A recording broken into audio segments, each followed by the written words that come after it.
Welcome back to Star Narratives, the podcast. This is accessible and relatable astrology that teaches you how to support your emotional health using the wisdom of the zodiac. I'm your host, Natha Campanella. Hello, it's Taurus season. I love Taurus season, and maybe that's because my sun is in Taurus. I don't know. I have always had a true affinity for spring. And in the Northern Hemisphere, we're doing spring when the sun moves into Taurus. So let's talk about Taurus. Taurus is a fixed earth sign. It belongs in the second house, and the planet that rules Taurus is Venus. There are some astrologers that consider Ceres, which is an asteroid, to also be a ruler of Taurus, and there are some similarities, and I'm going to talk about both. But Earth, as you know, the Earth signs are Virgo, Taurus, and Capricorn. Why did I draw a blank? I don't know. Earth signs are typically concerned with predictability, logic. They like to know what's going to happen. And all three of the earth signs have different agendas, really. They all go about it in very different ways. But basically, there's a sense of dependability that shows up with the earth signs. And Taurus is no different. Taurus is interesting in that it is a sign that it's an archetype, rather, that covers many things: physicality, money, resources. And resources can mean anything from love to money to having enough food to having talents, and then to our sense of self-worth. We require a certain level of belief in ourselves in order to create abundance, in order to pull in the things that we feel that we need in order to be wealthy in whichever form of wealth we're talking about. And the second house is the area of life where we build our resources. So if you have a busy second house in your chart, and if you don't have a copy of your chart to reference, you can go to my website and download a free ebook that will give you instructions for how to find your chart online for free, as well as some explanations so you can begin to interpret a bit of your chart. Astrology is a big map, so don't feel intimidated or frustrated if you get in there and you don't know everything immediately. It's taken me years of intense study to know what I know, but it doesn't take years of intense study to get some basic ideas about what's happening in your chart. So the second house, if you have a strong second house, you will have a focus in this lifetime on building resources. Now, sometimes that means that you're going to be great at it, and that money flows to you easily and effortlessly because you have that business mind, or maybe you were born into a family where you learned how to make money and how to save money and accumulate money. And it can also look like the opposite, where you're in this lifetime to learn how to make money and how to accumulate it and save it. Because with the Taurus archetype, we are looking at the benefits of being able to generate resources and hold on to them. Taurus is ruled by Venus, and Venus is a relationship planet. Venus also rules the sign of Libra. And in Libra, it becomes more of a relationship in terms of partnership planet, where we're really having to do the work and keep the focus on how we show up in our partnerships and who we become, and which parts of us get left behind, which parts of us begin to dominate, etc., when we are in a partnership. But when Venus is ruling Taurus, it's a little bit more of a self-centered, and I don't mean self-centered in a bad way.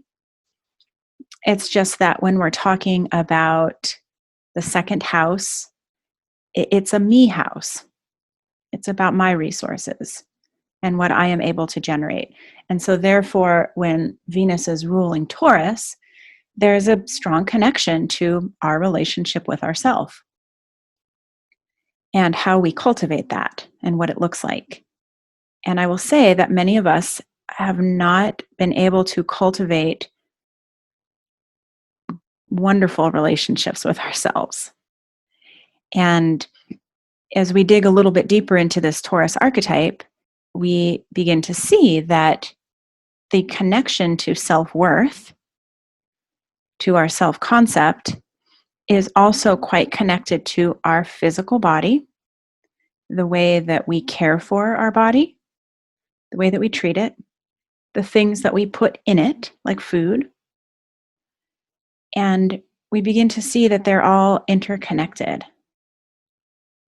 And so Taurus is a valuable archetype to really dive into and study and to know where it falls in your chart.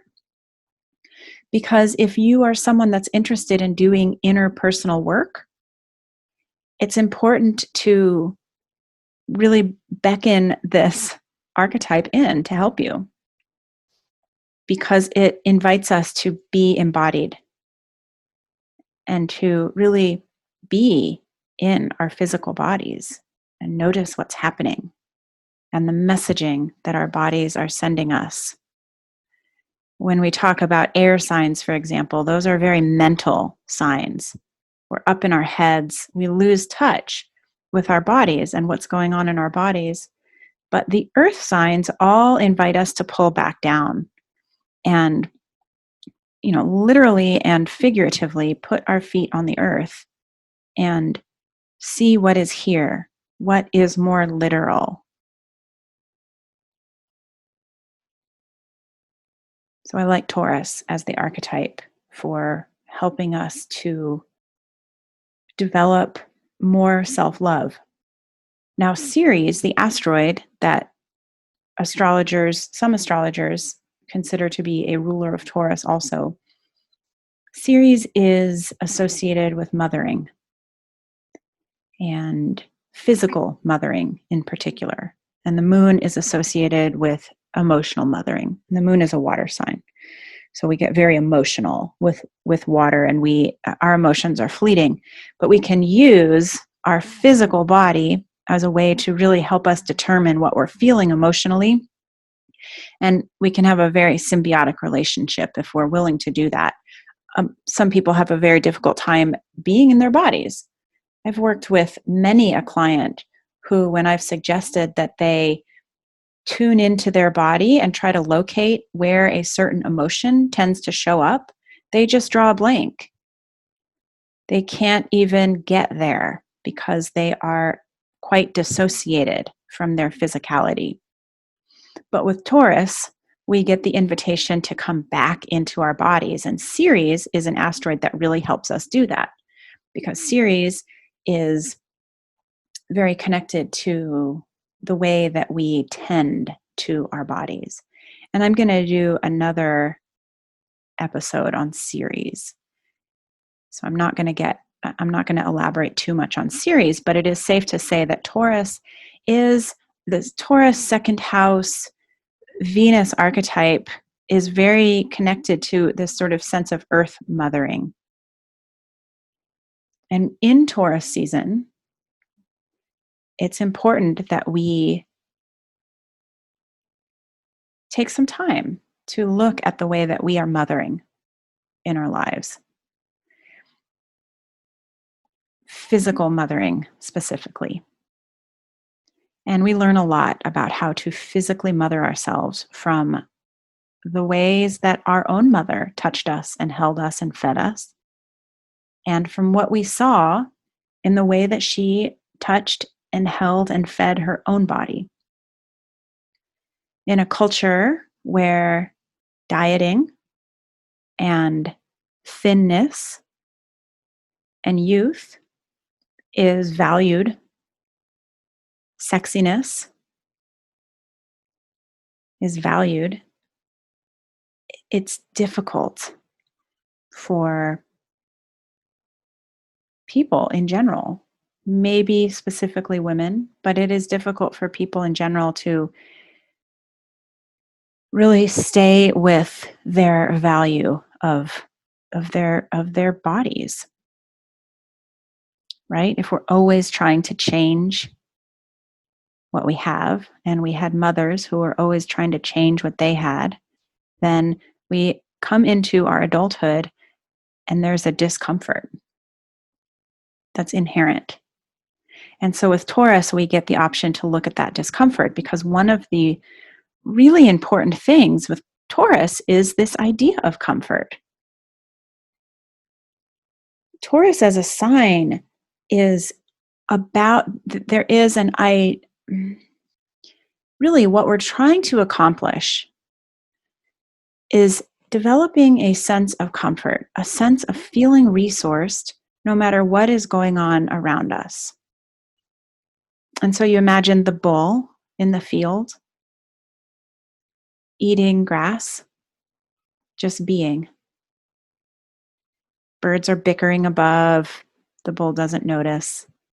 The wind is blowing, the bull doesn't care. There's an invitation to really touch in with our center and our core with Taurus,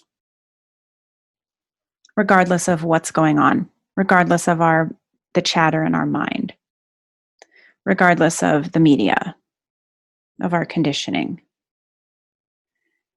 It's a sense of really building our internal resources to a point where we are less affected and we're able to hold our center. And this is life's work. We don't just snap our fingers and find our center and stay there, because right across the zodiac is the sign of Scorpio. And signs that are across from each other are considered to be in opposition, which means that there's always something throwing that out of balance, or there's something that you're really working with to bring into balance. And so with Scorpio is representative of that chaos, of the things that we can't control, of the resources that we share. So whether that means that we're living on a planet with other people, or we're living in a home with other people, or we're, having to share our money with other people, there's always this sense of instability that shows up with Scorpio, of like, oh my God, these aren't my resources, and I don't have control over these resources. And I get easily thrown into chaos, or into, the pit of despair, or into panic or anger or blame. And those are all Plutonian, Scorpion things. Pluto is the planet that rules Scorpio. And so it is an objective of ours, especially when we're talking about Taurus, to zoom out a little bit and really take a lay of the land and see what throws our nervous system off, what brings us out of our center. And so those are good questions for you to ponder as you're listening to me, or after you're done listening to this episode. Now, something else that is interesting about Taurus, and you might have heard some stereotypes, as all the signs do. They have their stereotypes, and for good reason. We develop stereotypes because they tend to have a bit of accuracy to them. But we've all heard that Taurus people are stubborn. They can be immovable. They can be righteous. Their way or the highway, right? And I have a Taurus sun, and you know what? I'll admit it. I get like that sometimes, especially when I am thrown out of balance, when my nervous system is like, whoa, I'm trying to stabilize. And the only way that I sort of reactively know how to stabilize is by digging my feet in and insisting that I'm right and knowing that my way is the right way. Okay. Now, that's not to say that that's always true. It's not to say that I'm always right. I've been wrong plenty of times in my life. But one of the dark sides of Taurus is that Taurus is very influenced by how comfortable something or somebody makes us feel. And I want to point out again that we all have Taurus in our chart.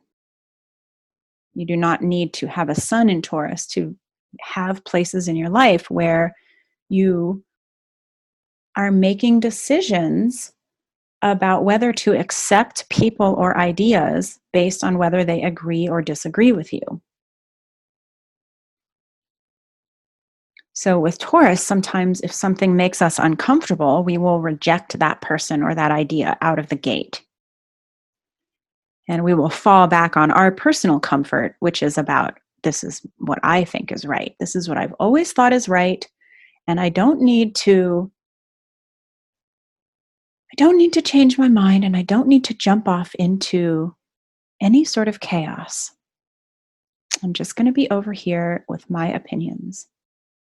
And so I want to encourage you, especially, the state of the world right now, obviously it's always very polarizing. It certainly has been for the last several years since I've been paying attention. But to really question those places in your life where you are immovable because you have always believed something to be true, but perhaps maybe right now it is valuable to step off to the side and shift your perspective. Because while the ideal place for Taurus is to be in a place of comfort and serenity, regardless of what's happening outside, this can also be a real downfall because you get so comfortable that you just miss everything that's going on.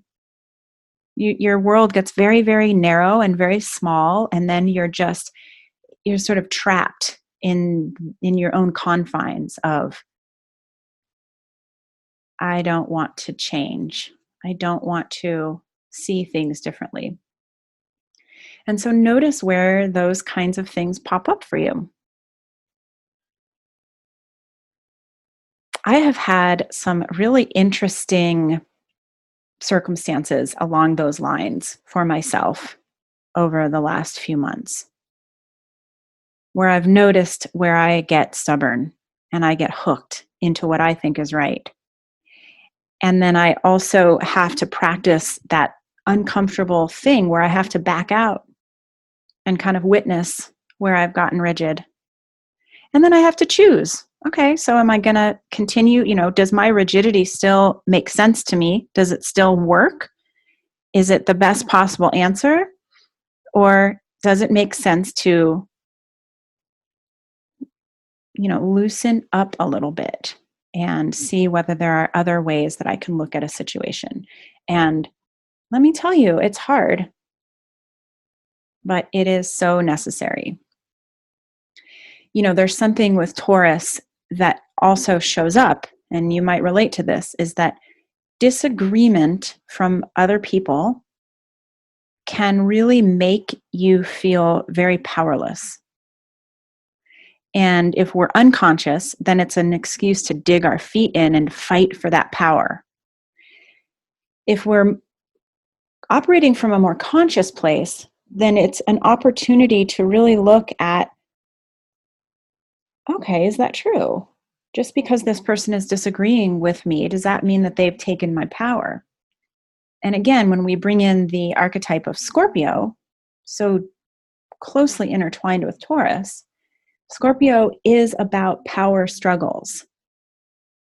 Scorpio on the dark side is always scrambling for power, never satiated, always wanting more. And Scorpio on the high side, and by dark side, I mean unconscious. By high side, I mean more conscious. Scorpio on the high side says, can I balance? Do I have to hold all of the power? in order to feel like everything is okay? Is it possible that I can share the power? And so that's a good Taurus question, too. So, especially in these times when everything is so polarizing, I challenge you to question yourself. If somebody disagrees with you, does that make you a bad person? Does that make you an idiot? Does that take your power away? And the immediate answer might feel like a big, resounding yes. But underneath that, the quieter, more nuanced answer is no. We are critical thinkers by nature. We should be. Life is a lot more interesting when we are critically thinking. And with Taurus, critical thinking sometimes it comes with difficulty because, you know, Taurus is about that solid, dependable perspective,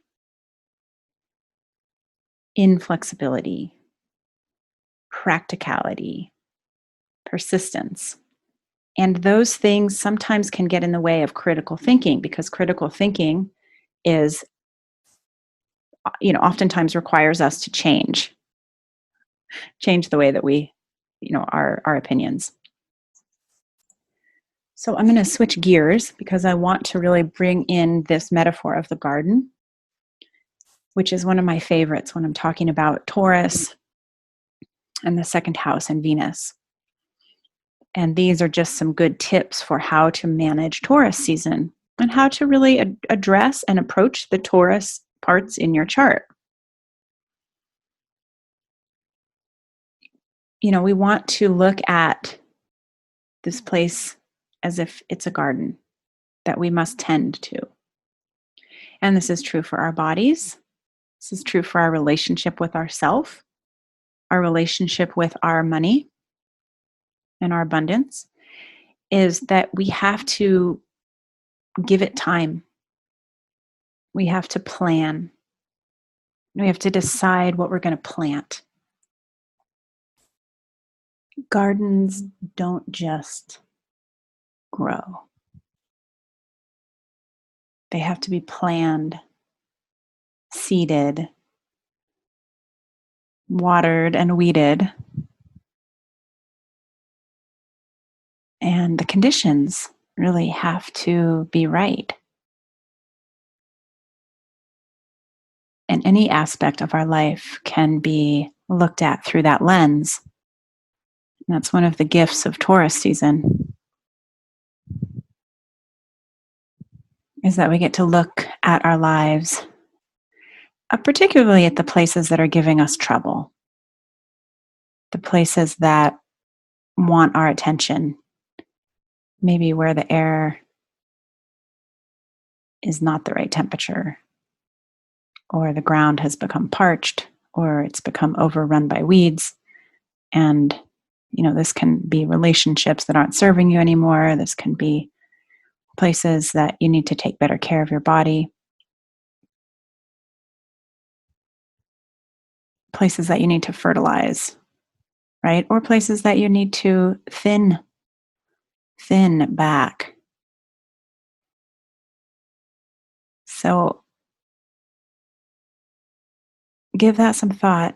What area or areas of your life right now need to be tended to? And what do they need? So I'm going to leave you with that thought as I close out this episode. If you are curious about Taurus in your chart, get in touch with me. I love talking about Taurus. And I love translating the way that Taurus or the second house or Ceres shows up in a chart, because it is always illuminating to people, bringing some of these unconscious things to the surface so that we can really, prosper. And prosper is another Taurus keyword. So prosper, develop more resource. All right. Talk to you guys soon. Bye. Thank you so much for listening. If you'd like to work with me privately or read more about all of the numerous ways to work with me, visit my website, nathacampanella.com. I really appreciate any time that you take to leave a review of this podcast on any of the platforms that you listen on. It helps other people to find it. And of course, if you enjoy this podcast, share it widely and freely with those that you know and love. Thank you, and I'll see you next time.